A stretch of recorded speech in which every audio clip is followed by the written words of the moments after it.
Hello everyone, my name's Alexandra Zerner, and in today's video I will make a review of one very interesting instrument, something not so typical to me because in the end I'm mostly guitar player, but besides that I'm a multi-instrumentalist. And in this video I will show you my new 5-string fretless bass from Ibanez. This is the SRH505F, and as you can see, it's 5-string, it's semi-hollow, and it's fretless, and it sounds awesome. In this video I will quickly go through the specs, and I will share a little bit of my own impression about this instrument, how it's made and how comfortable it is, and then I will demonstrate it for you. For this demonstration I will use an excerpt from a track of my third album, Opus 1880. And in this track the bass part was recorded by my friend Frank Armani from Adagio, which unfortunately no longer exists, and I will just make my humble attempt to play his awesome parts so you can be able to hear the bass in action. So first of all, this model was introduced in 2017, and in 2018 there are some small changes made, and this particular one is from this year 2021. I will start with the neck. First, you can see the headstock is something quite typical for the SR models, nothing strange there. The neck is 5-piece Jatoba and walnut, and this is one of the changes that were made in 2018. In the beginning they were using bubinga instead of walnut. The profile of the neck is something that they describe it as SRH profile, so I assume this is just a profile of most basses from this line. The fingerboard is from a wood called Panga Panga, and this is porous wood similar to Wenge according to the Tonewood databases and some forums of people who have more experience with this wood. It's another change that have been made in 2018. Before that they were using rosewood, but probably you know rosewood is endangered and it's no longer used massively in instrument production like before. The nut is plastic, 5-string, of course, 45mm, which is kind of standard for a 5-string bass. The scale length is 864mm, which is 34 inches, again pretty standard for 5-string bass. It's what's known as a long scale. There are 24 fret positions, and there are fret markers, so you won't get lost. The body is actually quite thick, and it's 55mm, and I guess this is because of the idea of being semi-hollow. Actually the hollow part is pretty much this section here, at least as much as I could judge.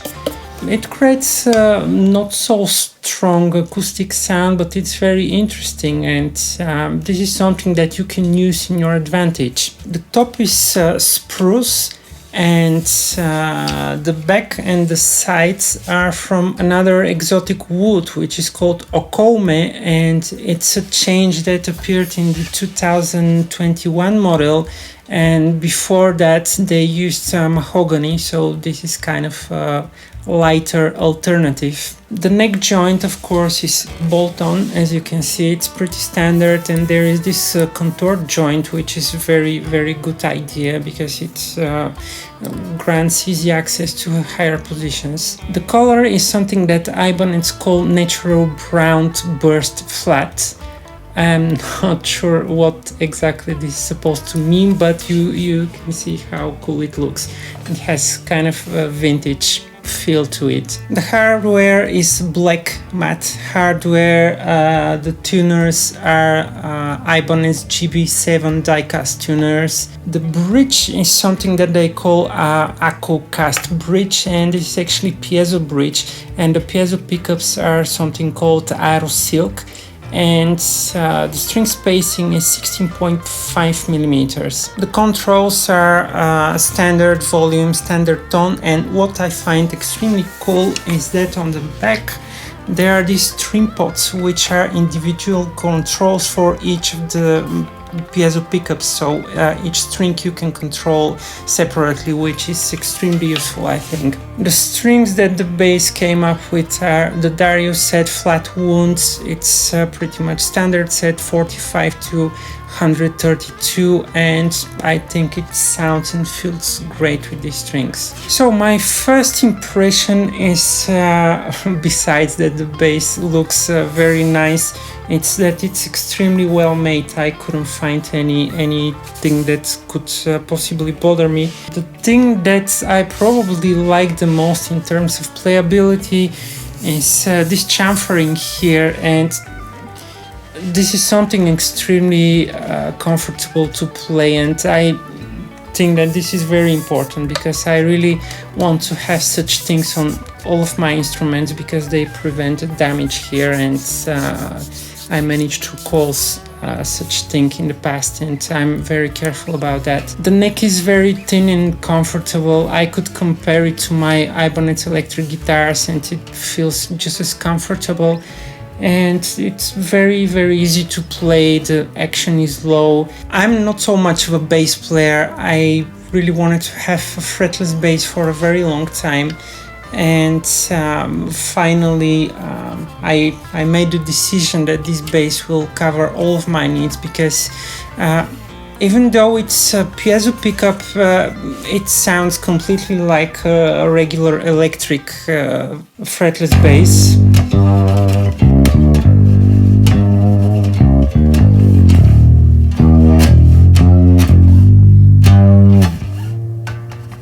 Additionally, the acoustic part of it is something that I find very useful, because you can actually record this bass with a microphone and you will hear it later in the demonstration. And I think that, for example, if you roll down the tom pot a little bit and record it acoustically, and you mix these signals, you can kind of imitate pretty well double bass, and I think this is like a huge bonus. So it's almost like getting two instruments for one, and I think this is a very good thing. There are fret markers here which are essentially invisible if you look from the audience. You can see them, but of course you need to be careful about what kind of lighting you have and what angle you're playing at, because in certain situations you might not see them. Anyway, these are more or less guides. The dots on the top are pretty well visible, so still you can have a good orientation about that. Generally, in terms of ergonomics, I think it's just extremely easy to play, even for a person who is not playing bass so often like me. And I already recorded one track with it, and it will be a single that will be released at the beginning of the next year, so stay tuned. And now I will do the small demonstration for you, and I hope you like it.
So that's everything for this video, and I hope you find this review helpful.